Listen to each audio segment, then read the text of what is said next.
tenemos el gen de los anticuerpos. Hemos dicho que esta es la región BDJ encargada de la región variable y que no la vamos a tocar. Aquí tenemos lo de la región constante. Entonces, a primera instancia vamos a reconocer qué cosas: exones e intrones. Los exones están de colores, los intrones están en blanco. ¿Sí? Siguiente paso, vamos a reconocer las letras griegas asociadas a cada isotipo de los que hemos hablado anteriormente, que hemos dicho, inmunoglobulina A es alfa. Acá no está visible porque le han hecho un corto, o sea que es más grande y no entraba en la imagen.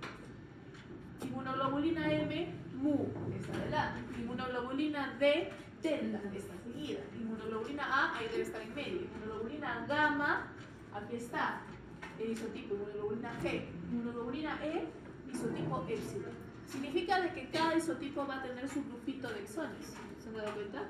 Y acá, para facilidad de visualización, los tenemos en colores. Cuando los teníamos en colores. Cierra esa ventana, por favor. La del fondo también. Sí, esta. Y la del fondo también, para que un poquito oscuro. Yo voy a cerrar una puertita, porque si llega a aparecer otro color,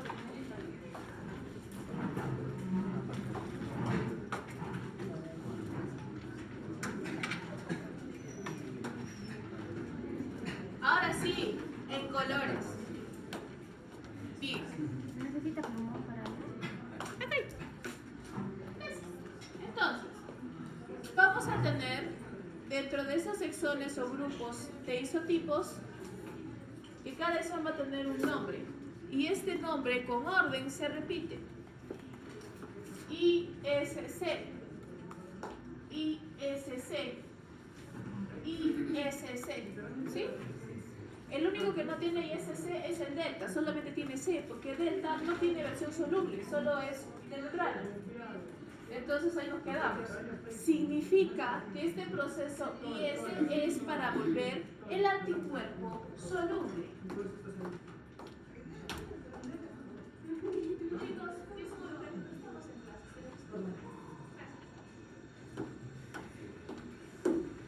Entonces, ¿qué significa I? Significa región de inducción. Cada isotipo va a tener un inductor. Inductor mu, inductor gamma, inductor epsilon. Luego viene el S, que se llama switch. Switch de cambio.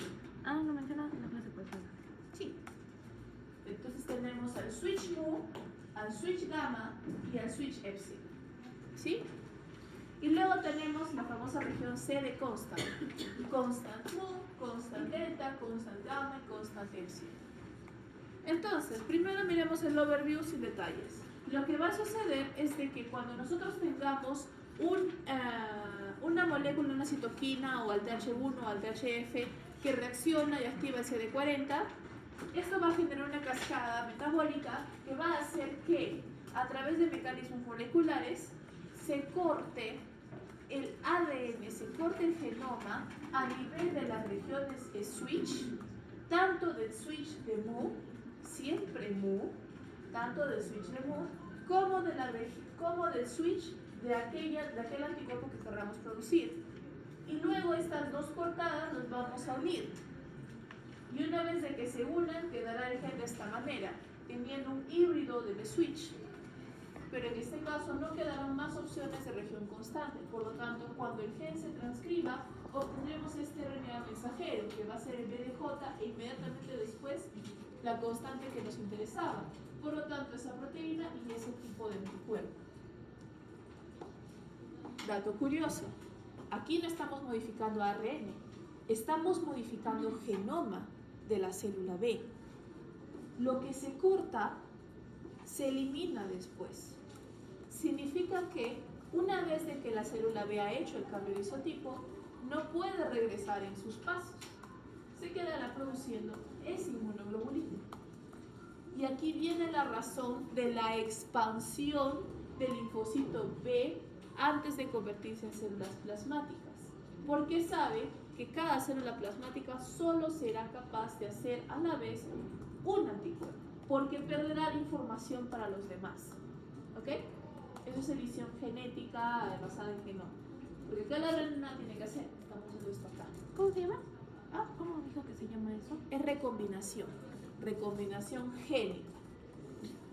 Bien, ahora sí, ¿cómo sucede esta recombinación génica? Antes de pasar a la siguiente página y ver el proceso enzimático, lo que tenemos que saber es que aquí existe un amiguito que nos va a ayudar a hacer este proceso. Entonces, pongamos de ejemplo a la inmunoglobulina E. Significa de que vamos a encontrar un helminto, se va a producir interleuquina 4, van a aparecer linfocitos TH2 y van a aparecer linfocitos THF. Todos estos van a ser de cargamontón al linfocito B. Y sus reconocimientos y sus interacciones van a generar la activación del I épsilon. ¿Sí? Se activó I épsilon. Se va a activar IMU, definitivamente, porque siempre está activo. Recuerden que ahorita está como receptor de membrana del BCR. Y se va a activar I épsilon. Y cuando se active I épsilon, lo que se va a producir es una transcripción, que esa es la flecha que ustedes acá.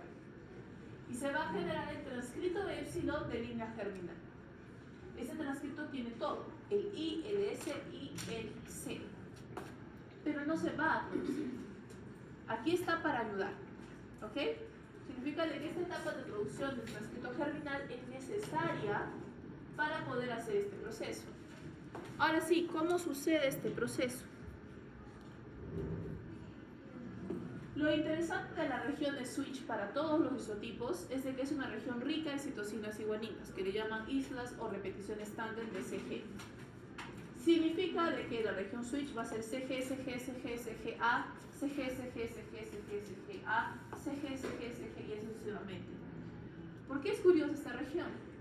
El uracilo, que es la característica del ARN mensajero, del ARN en general, es el equitativo de la timina.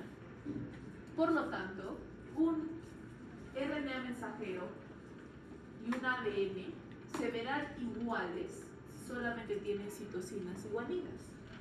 Si se ven iguales, se podrá unir fácilmente con complementariedad. Entonces, como en las novelas coreanas románticas en las cuales la amiga celosa se pone en medio del novio y de la prota para separarla cuando está yendo del bracito, los que no han visto algún día mirarán, en el RNA de línea germinal, salud, este va a desplazar a la hebra complementaria del ADN, que es la de abajo, se va a unir por complementariedad a la cadena líder y por lo tanto la hebra de acá, como no tiene aquí unirse, va a ser bolsita, se va a quedar ahí colgando. Lo que se conoce como el R-loop o la horquilla R. Esta horquilla es necesaria porque ahora este pedazo de ADN monocatenario es lábil o es vulnerable. ¿Vulnerable para quién? Para AID, que lo hemos mencionado antes. AID es una deaminasa activada por inducción. ¿Por inducción de quién? Inducción del linfocito B. Entonces, en este caso, como es una deaminasa, lo que va a hacer es comerse grupos amino. ¿Grupos amino de quién? De las citocinas. Si se acuerdan, una citocina es una pirimidina. Y esta pirimidina suele tener un grupo amino al costado de su anillo aromático. Se lo come. Y al comérselo ya no va a ser citocina. Va a ser la estructura de un uracilo. Es decir, va a transformar a las citocinas en uracilos. Una vez que este proceso haya sucedido, va a venir otra enzima llamada la uracil N-glicosilasa, que le gusta comerse los uracilos. Se los va a comer. Y en su lugar me va a dejar extensiones de la parte fosfato azúcar que no van a tener grupos amino, que se llaman regiones abásicas, porque no hay base nitrogenada, abásicas. Y vamos a tener esta secuencia así. Obviamente esto no se va a quedar así, calma. Va a venir otra enzima, que es la AP1 nucleasa, y va a cortar todos los huecos de esta región. Si ya se cortó una cadena, AID va a permitir que AP también corte la de arriba.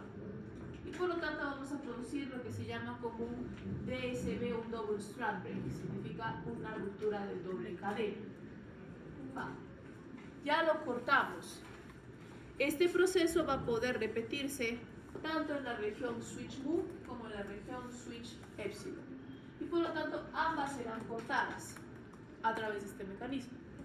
Luego vendrá el proceso de reparación, dentro de las cuales tenemos al non-homologous enjoining o NIEG, que ustedes ya lo conocen antes, y se reunirán. Y por lo tanto solamente nos quedará la región constante epsilon.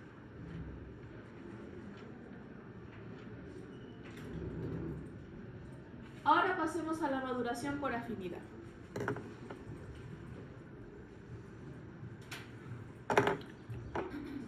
¿Quién acá no ha visto el juego del calamar?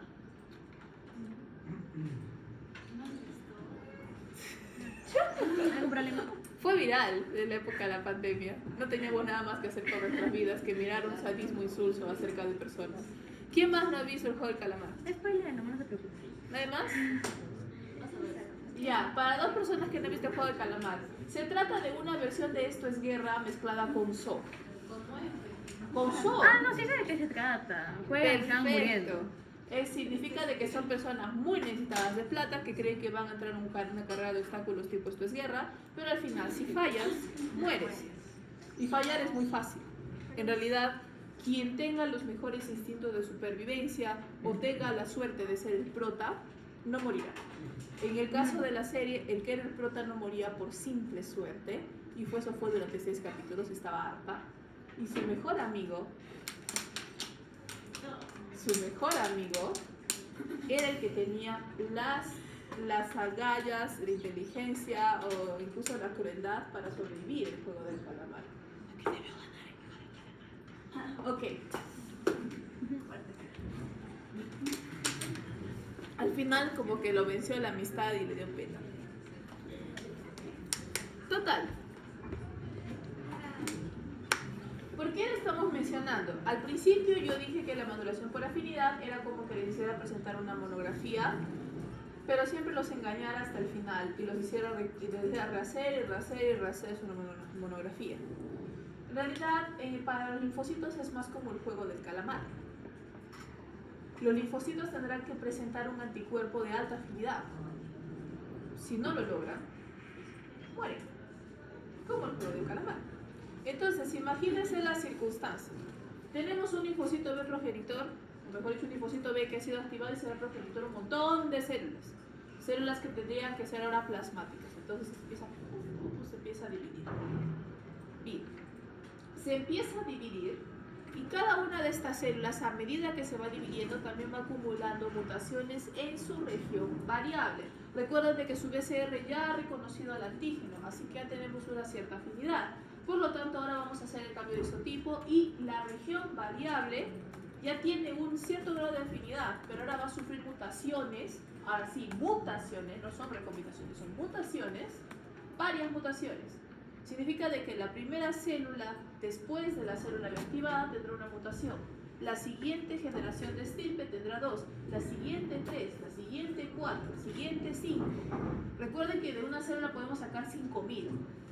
Por lo tanto, las últimas generaciones pueden llegar a tener tantas mutaciones somáticas que su genoma será hasta 5% diferente del original. ¿Cuál es el objetivo? Unas cuantas, y a veces incluso solo una, de entre todas estas mutaciones habrá hecho que la estructura de la región variable sea más afín o específica de la región. Ahorita sabemos, no sabemos. Es como el juego del calamar cuando dormían a la gente y la llevaban a la isla. ¿Quién tenía la capacidad de sobrevivir? No lo sabemos, pero todos tenían necesidad de plata.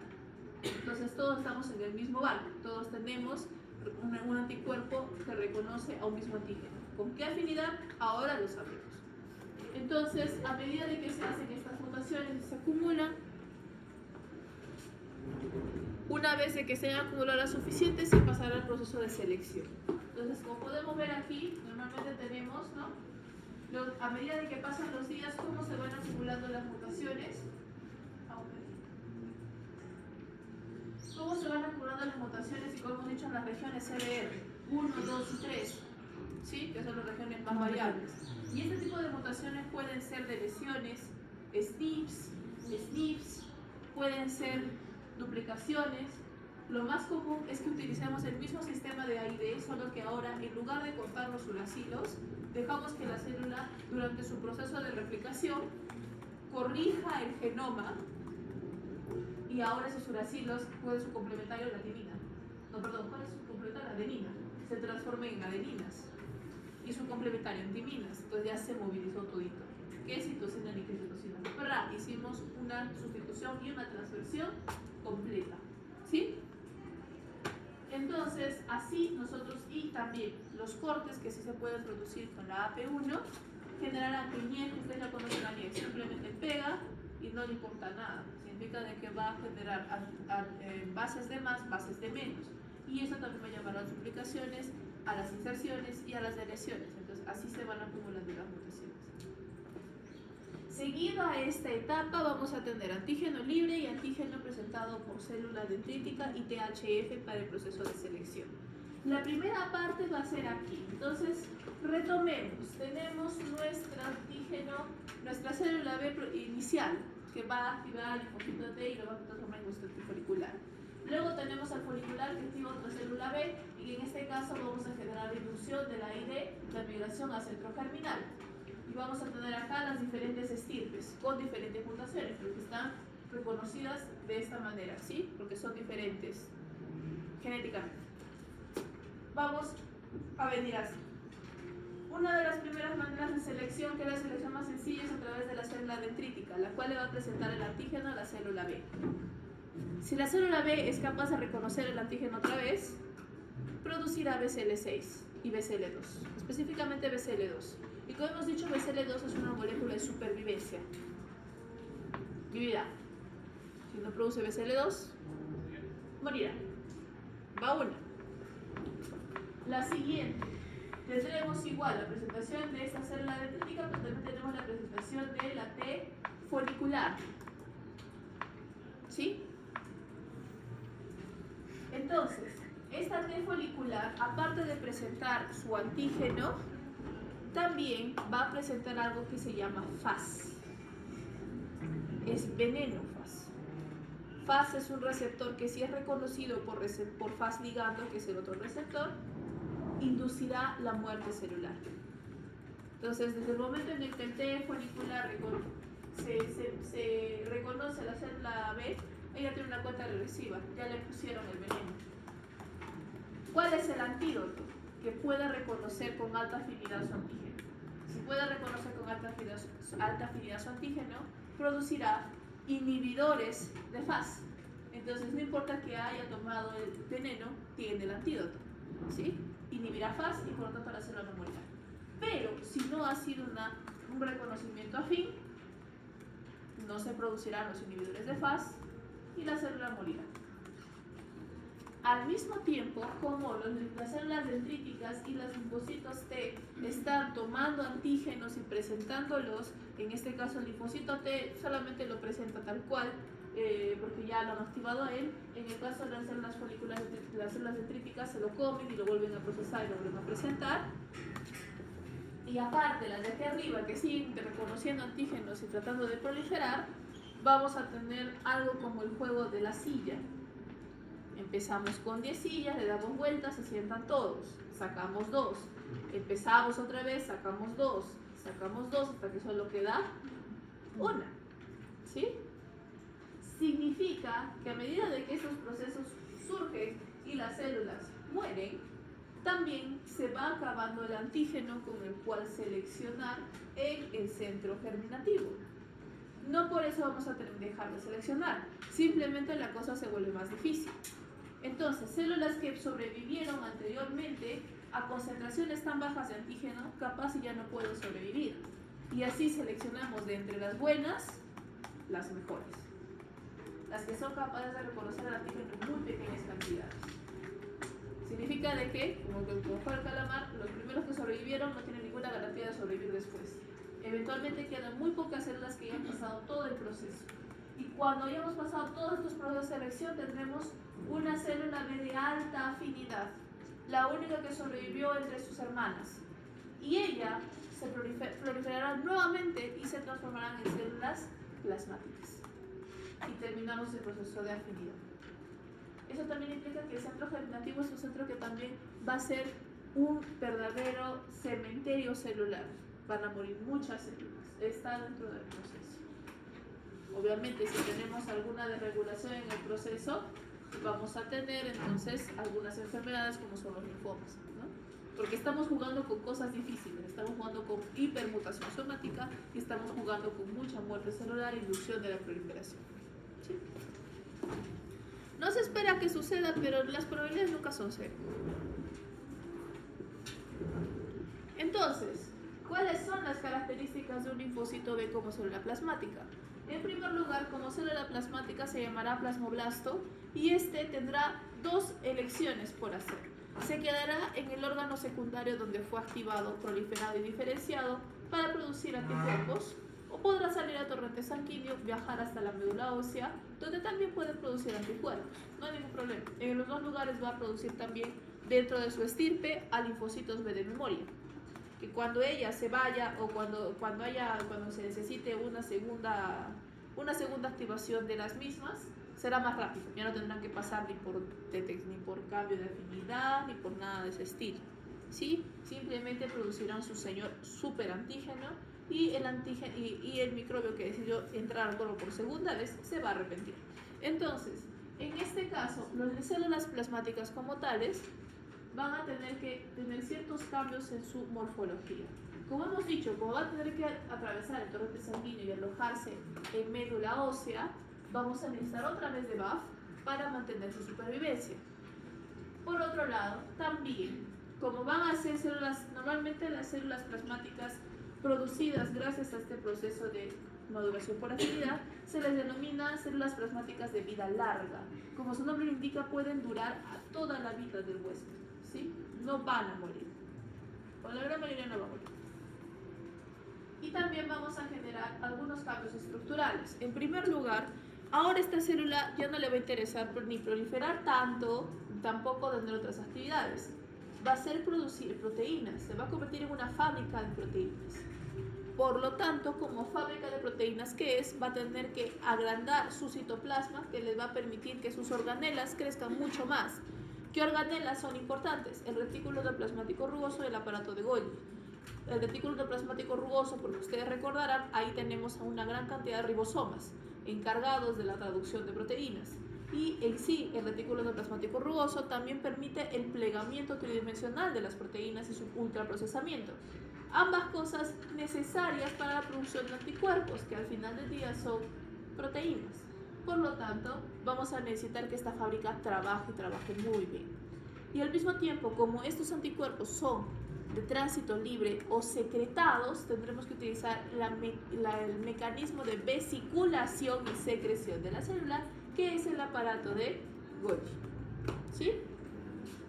Bien.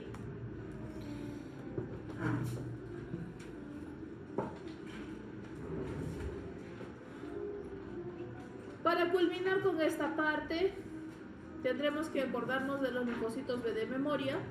Estos todavía no tienen forma de células plasmáticas, producen BCL2 para mantenerlos vivos, también pueden vivir durante largos periodos, posiblemente toda la vida del huésped, posiblemente, en algunos casos mueren un poquito antes, y están ahí para tener una respuesta más rápida y en una reinteracción con el antígeno. Y finalmente tenemos a los reguladores de diferenciación, donde vamos a tener a tres factores de transcripción muy importantes. BCL6, que ya lo hemos mencionado, BLIMP1 e IRF4. Entonces, a BCL6 ya lo mencionamos antes. Dijimos de que se producía en gran medida para polarizar a los linfocitos T y linfocitos T helper foliculares. También habíamos dicho de que BCL6 promovía la producción o el incremento del centro germinativo, la proliferación. Entonces, exactamente hablando, ¿cómo es que logra este asombroso suceso? Lo que vamos a tener es de que como tal, BCL6 va a inhibir a otra proteína importante.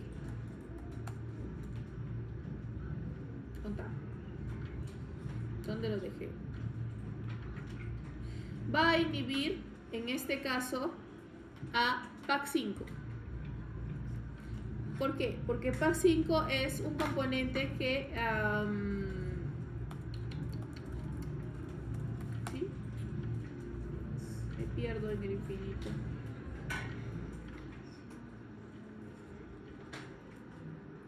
Sí, está bien. Está bien. Nunca falta algo, pero está bien. Ya. Va a inhibir, en este caso, la generación de PAC5. Entonces, PAC5 es una molécula que permite conservar la estructura del linfocito B, cosa que no queremos en las células plasmáticas. Por lo tanto, al inhibirlo vamos a promover o comprometer a las células en su formación como células plasmáticas. Por otro lado tenemos, no, me estoy confundiendo. Perdón, disculpe, me he confundido, ahora sí tiene sentido. Todavía no me parecía raro, no me acordaba bien. BCL6 inhibe a P53, ahora sí todo tiene sentido. Yo decía que estaba hablando yo. P53, ¿que alguien se acuerda de P53? La única participación del día de hoy. Allá. Es un gen supresor de tumores. O sea, como que puede hacer que ya no haya los tumores. ¿Y los licosomas no vale como participación? ¿Los qué? Lo que dije licosomas. Sí, lo voy a anotar ahorita, son esos dos del día. Porque me puedo dar el lujo, ¿qué hora es? No, faltan No, faltan 12 minutos, ya ve. Entonces, esta es la sección de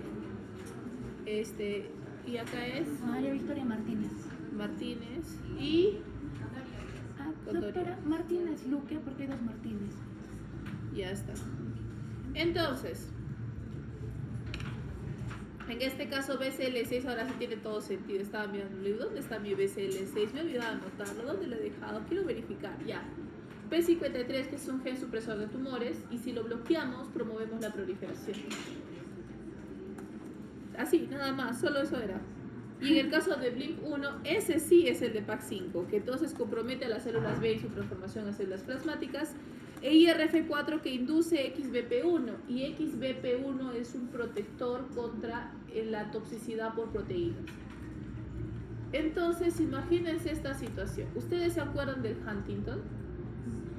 Cuando tenemos la acumulación de la huntingtina, que en primer lugar está mal plegada por una expansión de sus codones y por lo tanto no puede abandonar la célula neuronal para cumplir sus funciones como tal, lo que conlleva a una toxicidad por la carga proteica de proteínas inútiles dentro de la célula, y la célula muere, y ahí es donde surge el Huntington. Acá corremos, si bien no va a suceder eso, corremos peligro de que ocurra lo mismo. ¿Por qué? Porque las células plasmáticas tienen que hacer una gran cantidad de proteínas, se han convertido en una fábrica de gran escala de la producción de proteínas. Hemos dicho de que cada célula plasmática es capaz de producir 1 billón de proteínas, ¿sí? Entonces, tiene trabajo. Obviamente, tanto trabajo va a hacer que algunas de esas proteínas, a pesar de todo lo esperado, me salgan mal. Como cualquier producto hecho a fábrica, siempre hay uno defectuoso. Yo me acuerdo que en pregrado era un día especial cuando agarrábamos y nos compramos, digamos, una Oreo. Tenía una amiga, una Oreo, se la compraba en la máquina expendedora y siempre le tocaba el empaque en el que la Oreo le tocaba volteada. Siempre, no sé, su suerte o su mala suerte, no me consta. Total, de que siempre vamos a tener un defecto y esos defectos se acumulan. Imagínense que es algo un poquito más peligroso que una Oreo. Imagínense que es una Coca-Cola a la cual, cuando la llenaron el líquido, se introdujo una chapa dentro de la botella y aparte le pusieron otra chapa. Cosa complicada, ¿no? Porque si hay por ahí un demente que le gusta tomar la Coca-Cola como en los comerciales, así de canto, así volteada completamente, se traga la chapa ahí, murió, ¿verdad? O si no, al menos se va a emergencias por una cirugía de emergencia. Total, lo que tenemos que hacer es retornar esas Coca-Colas, botar ese líquido y encontrar la bendita chapa o de frente botar el producto, porque es una chapa de metal con plástico. O sea, ustedes ya conocen la Coca-Cola, podemos limpiar el retrete con Coca-Cola, o sea, ese plástico ya se disolvió, ¿ok? Y se puede salir la pintura, ya todo. Entonces significa de que eso ya está inutilizable, intomable, entonces se va a tener que botar. Igual, en el caso de las proteínas que no puedan salir porque están mal plegadas se van a acumular y eventualmente la célula plasmática se va a morir. No nos lo podemos permitir porque ya tiene una función crucial en inmunidad. Por lo tanto, proteínas como XBP1 se van a encargar de la degradación o de la eliminación anexa como residuos de estas proteínas mal plegadas y por lo tanto puede seguir, ¿sí? La idea es de que no se acumule. Al fin entramos a las respuestas de antígenos para la respuesta de anticuerpos ante la activación independiente de T. Todo este tiempo hemos hablado de la activación dependiente de T. Pero no se preocupen, no entremos en crisis. En realidad me quedan 2 diapositivas. Si ustedes miran su libro de Abas, la activación del linfocito B T dependiente son como 20 páginas. Y la activación del linfocito T independiente son 2 caras. 2 caras. ¿Ok?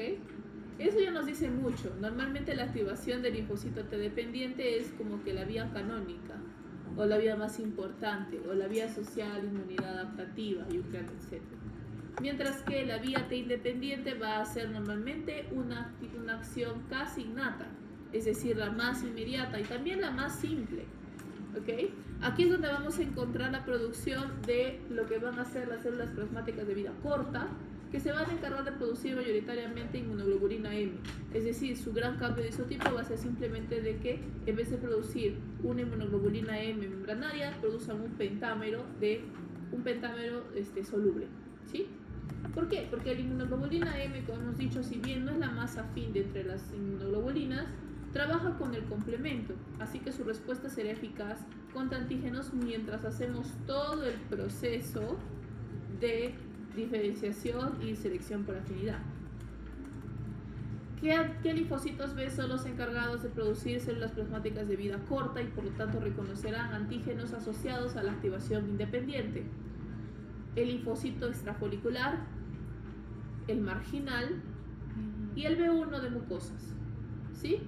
Son los que van a resonar en ese estilo. Ya los hemos mencionado antes. Entonces, estos de aquí normalmente reconocerán antígenos, aparte de los proteicos asociados a la activación dependiente, reconocerán antígenos polisacáridos, lípidos, ADN y otros repetitivos en altas cantidades que, cuando vienen acompañados, por ejemplo, del complemento o de los PAMPs, como se pueden reconocer PAMPs a través del TLR del linfocito B, que son señales coestimuladoras, tenemos la activación. En estos casos produciremos inmunoglobulina M. Y como también podemos llegar a tener a CD40 o tener la activación de A y D, también tendremos algunos cambios de clase o clase switching.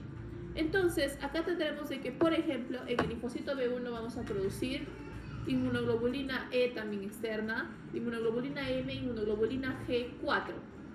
¿Qué hace la 4? Todavía no estamos seguros, pero existe. No, de verdad, ahorita he estado buscando porque creo que después de hacer una maestría en inmunología, creo que mi tema de trabajo de trabajo bibliográfico va a ser inmunoglobulina 4, porque hay todavía trabajos, hay literalmente, no voy a mentir, literalmente, ¿cómo se llama el artículo? El artículo que está en PubMed, a ver, ratito. Incluso el artículo de PubMed ya se pasó de especial, dice, miren, 2024 en PLOS ONE, abril 2024, usando el modelamiento por scattering de la solución atomística para elucidar el rol de la fracción cristalizante del inmunoglobulina G4. Estamos todavía en informática, o sea, no sabemos, no vamos a saber durante un rato, ¿ok? Pero se produce para algo, sí. Creo que puede ser llegar a ser patógeno en la tormenta de IgG. Sí, se ha visto de que actúa de forma antagonista en la hipersensibilidad, pero ya, o sea, normalmente en esos casos es decir de que tenemos una enfermedad fuerte y lo encontramos ahí, es como decir, ¿tú qué haces acá? Pero no te dice por qué, o sea, ni cómo, solo está. Tiene enfermedades autoinmunes, ¿no? ¿Para qué lo producimos? No sé, para algo tiene que estar, pero ahorita no sabemos. Total. También podemos, por ejemplo, producir, en el caso de las B1, inmunoglobulina A, porque es la asociada a mucosas, inmunoglobulina M. Vamos a tener también que en este tipo de respuestas independientes, también la producción de otra que sí sabemos qué hace, que es la IgG2. Entonces la IgG1 y IgG3 son las más afines y son las encargadas de todo lo demás que hemos mencionado. La IgG2 se va a encargar de detectar polisacáridos y algunos polisacáridos de cápsulas de bacterias. Entonces, por ejemplo, el neumococo que tiene su cápsula, ¿no? Entonces hace reconocimiento rápido. Nada más. Y también, normalmente asociado a este proceso vamos a tener la producción de famosos anticuerpos naturales. No confundir los anticuerpos naturales con ninguno de estos procesos. Los anticuerpos naturales surgen sin necesidad de la activación de un antígeno. Un ejemplo de estos puede ser el sistema ABC. Entonces ustedes ya conocen el sistema ABC de los grupos sanguíneos. Normalmente cuando decimos que una persona tiene un grupo A es porque produce la proteína de superficie A. Si esta proteína de superficie A se digiere y permanece en forma soluble, se llamará el antígeno soluble A. Al mismo tiempo, se producirá un anticuerpo natural que hemos dicho no es activado por un antígeno, simplemente se produce, que es el antígeno anti-B. En el caso de B es al revés, tenemos el anticuerpo anti-B. Entonces en el B tenemos el antígeno de superficie o el receptor de superficie B, la versión libre es el antígeno B y el anticuerpo natural anti-A. En el caso de las personas AB, como es un gen codominante, ambos se expresarán y a menos de que querramos tener una enfermedad autoinmune de por vida, no produciremos anticuerpos naturales, solamente serán las proteínas de superficie y los antígenos libres. Y en el caso de 0, significa que somos recesivos para ambos genes. Como son codominantes, basta con que esté uno en forma heterocigótica y ya lo producimos. Entonces, en el caso de 0, somos recesivos para ambos genes, no tenemos antígenos ni de superficie ni libres, y por lo tanto produciremos los dos tipos de anticuerpos naturales, que son los anti-A y anti-B. Y de ahí surge la incompatibilidad. No menciono RH porque RH no tiene nada que ver con ABO, simplemente es el segundo sistema sanguíneo que fastidia, porque en realidad el cuerpo se conoce hasta 30, 32 inclusive, pero los dos fastidiados son ellos, o sea, los demás no generan esta inmunidad. Bien, y al fin la última diapositiva, retroalimentación de anticuerpos. Entonces, obviamente los anticuerpos son poderosos, vamos a cumplir muchas funciones inmunitarias, nos van a proteger y nos protegerán en el futuro, pero no nos sirve que estén en altas concentraciones todo el tiempo, pueden hacernos daño. ¿Qué mejor ejemplo que IgG4, que hasta ahorita está asociado a todo lo peor del cuerpo? ¿Sí? Por lo tanto, vamos a tener un proceso de retroalimentación de la respuesta que la va a mediar el mismo anticuerpo. Es decir, acá tenemos en primer lugar una respuesta clásica, ¿sí? La clásica. Tenemos el BCR acompañado de inmunoglobulina alfa-beta con ITAM. Reconocen los antígenos, por lo tanto ellos inician una señal a través de SIG, PIC, PIK3 para que PIC fosfoinositol 2 para que PIC pase a PIC3 y este proceso lleve a la activación del linfocito B. Entonces, eventualmente, como ya se ha activado toda la inmunidad, ya no quedarán muchos antígenos libres. O estarán con un linfocito T, o estarán con una PC, o estarán con un linfocito B, o estarán con un anticuerpo al final de caso. Y llegará un momento en el que el propio BCR reconozca un antígeno que ya ha sido reconocido por otro anticuerpo, que es lo que tenemos acá. ¿Sí? Significa de que ya todos los antígenos ya están como que ya capturados. Entonces, de esta manera, nosotros reconoceremos si están capturados gracias a la fracción cristalizante de, por ejemplo, la inmunoglobulina G, a través del receptor de la fracción cristalizante. Esto ya era parte del tema de complemento, pero los receptores de la fracción cristalizante se llama fracción cristalizante receptor, o sea, FCR. Vamos a diferenciarlos por el tipo de isotipo que tenemos, entonces acá es FCR gamma, porque estamos hablando del ejemplo de IgG, 2, porque hasta ya está 3, subtipo B. Este particularmente se encarga de la inhibición de la inmunidad.